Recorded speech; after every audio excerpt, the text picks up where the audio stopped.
Return to me the memory of how.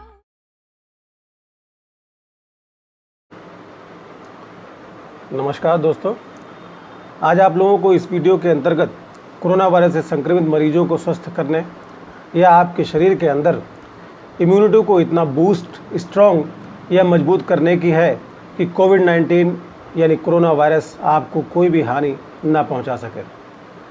इस संबंध में कुछ महत्वपूर्ण औषधियों के विषय में जानकारी प्रदान करना है इस संबंध में कुछ महत्वपूर्ण औषधियों के विषय में जानकारी प्रदान करना है। आप सब यह हमेशा ध्यान रखें कि होम्योपैथिक औषधियाँ प्रत्येक व्यक्ति विशेष के लिए अलग अलग हो सकती हैं, क्योंकि प्रत्येक व्यक्ति निश्चय ही एक दूसरे से भिन्न होता है और सुनिश्चित है कि उनके लक्षणों में भी भिन्नता होगी। ज्ञात हो कि होम्योपैथिक चिकित्सा मात्र लक्षणों के आधार पर रोगी को रोग मुक्त करता है। अतः स्ट्रिक्टली चेतावनी देता हूँ कि मेरे द्वारा बताई हुई औषधियों को उपयोग में लाने से पूर्व उचित होगा कि योग्य होम्योपैथिक चिकित्सक का परामर्श अवश्य लें। कुछ औषधियों के अल्प ज्ञान के आधार पर कोई भी डॉक्टर नहीं बन सकता। यदि आप स्वयं डॉक्टर बनेंगे तो आप अपने आप को नुकसान भी पहुंचा सकते हैं, जिसमें मेरी कोई जिम्मेदारी नहीं होगी। आइए अब हम आगे चलते हैं। आर्सेनिक एल्बम, कैम्फर एवं इन्फ्लुएंजियम ऐसी होम्योपैथिक औषधियाँ हैं जो कोरोना संक्रमण में रोकथाम एवं मरीज को स्वस्थ करने के लिए भी उपयोग में लाई जाती हैं और ये रोग की तीव्रता के तीनों ही स्थिति यानी कंडीशन में आरंभिक यानी माइल्ड, गंभीर यानी सीरियस एवं अति गंभीर या नाजुक परिस्थिति यानी क्रिटिकल कंडीशन में उपयोग में लाई जा सकती हैं। इन तीनों औषधियों के विषय में आप लोगों को विस्तृत रूप से जानकारी दे चुका हूँ। शेष औषधियों के विषय में आप लोगों को संक्षेप में अवगत कराना चाहता हूँ। आप सब अच्छी तरह से वाकिफ़ हैं कि होम्योपैथी की लगभग सभी औषधियाँ बहुत सारे लक्षणों पर कार्य करती हैं। विभिन्न लेखकों ने अपने अनुभव के आधार पर इसे लिखा भी है। अतः मैं विशेष रूप से उन्हीं विशेषताओं को बताने का प्रयास करूँगा जो आपके लिए वांछनीय है, ज़रूरत है।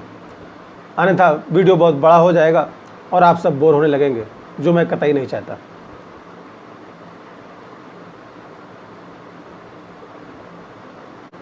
कोरोना वायरस का संक्रमण की तीन परिस्थितियां हो सकती हैं। उनके अनुसार औषधियों को तीन ग्रुप में रखा गया है। पहला है माइल्ड यानी माइल्ड टू मॉडरेट यानी प्रारंभिक अवस्था के लिए। नंबर 2 सीवियर केसेस यानी गंभीर स्थिति के लिए यानी सीरियस कंडीशन के लिए।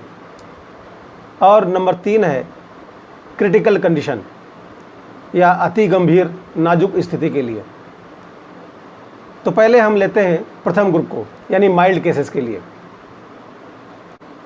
पहले हम लेते हैं आर्सेनिक एल्बम एवं कैम्फर।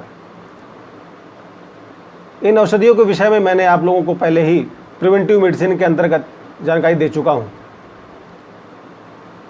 ये दोनों औषधियाँ प्रिवेंशन यानी रोकथाम के साथ साथ ही क्यूरेटिव यानी मरीज को पूर्ण स्वस्थ करने के काम भी आती हैं। तत्पश्चात अगले क्रम की औषधियाँ हैं एकोनाइट एवं बेलाडोना। पहले हम लेते हैं एकोनाइट। इसका पूरा नाम है एकोनाइट नेपेलेस। एकोनाइट सबसे घातक एवं तेज़ी से असर करने वाला एक जहर है। पोटेंटाइज करने के पश्चात इसे एक होम्योपैथी औषधि के रूप में बनाया गया। इसके लक्षणों को हम देखते हैं तो इसमें दिमागी चिड़चिड़ापन एवं परिसंचरण की वजह से एकोनाइट मरीज में तनाव मुख्य लक्षण के रूप में हमेशा रहता है। एकोनाइट मरीज में दूसरी एक विशेष बात देखने को मिलती है कि उसके लक्षणों की तीव्रता यानी किसी तूफान की तरह आना और तूफान की तरह ही वापस जाना शामिल है। यह औषधि विशेष रूप से खांसी, अस्थमा, छाती की समस्याएं, संबंधी समस्याएं, chicken pox, Kalra, conversion epilepsy, दस्त, ड्रॉपसी, एपिलेप्सी, एपोप्लेक्सी, अतिसार, डिसेंट्री, एमेनोरिया, डिस्मेनोरिया, सर दर्द, भयजनित समस्याएं यानी जो डर से संबंधित हों, सूजन, स्त्रियों में माहवारी, पेशाब, चक्कर आना इत्यादि में अच्छा कार्य करती है। एकोनाइट हमारे शरीर में मुख्य रूप से सेरेब्रो स्पाइनल नर्वस सिस्टम, दिमाग, तरल एवं श्लेष्मा झिल्ली, रक्त एवं कार्डियोवैस्कुलर सिस्टम पर कार्य करती है। एकोनाइट हमारे शरीर के कुछ विशेष अंगों पर कार्य करती है, जैसे लैरिंग्स, ब्रोंकाई, फेफड़ा, प्लूरा, शरीर के विभिन्न जोड़ों पर, हृदय एवं सर्कुलेशन इत्यादि। अब हम देखते हैं डर या भय। यह एकोनाइट का मुख्य लक्षण है। किसी भी रोग में भय अथवा मृत्यु का भय उपस्थित रहने पर इस औषधि का प्रयोग कर सकते हैं।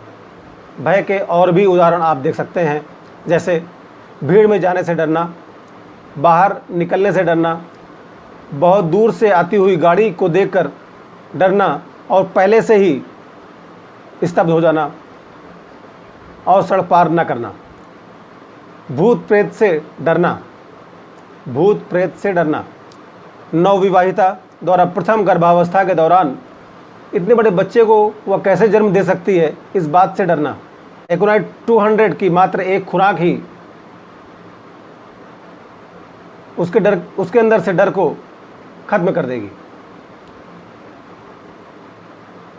रोगी अपने रोग से इतना घबरा जाता है कि अपने जीवन की आशा ही छोड़ देता है और समझता है कि उसकी मृत्यु सुनिश्चित है। कभी कभी तो वह अपनी मृत्यु की तारीख की भविष्यवाणी भी कर देता है। डॉक्टर के आने पर कहता है कि तुम्हारा इलाज व्यर्थ है, मैं शीघ्र ही इस तारीख को इतने बजे अमुक स्थान पर मर जाने वाला हूँ। जब किसी बीमारी का कारण सिर्फ भय हो तो भी यह औषधि बेहतर कार्य करती है। यदि हम वर्तमान परिवेश में देखें तो आज हमारा सारा विश्व कोरोना वायरस से डरा सहमा सा है। हम में से कुछ बहुत ही ज़्यादा डरे सहमे से रहते हैं। उन्हें भी यह औषधि लेने से फ़ायदा मिलेगा।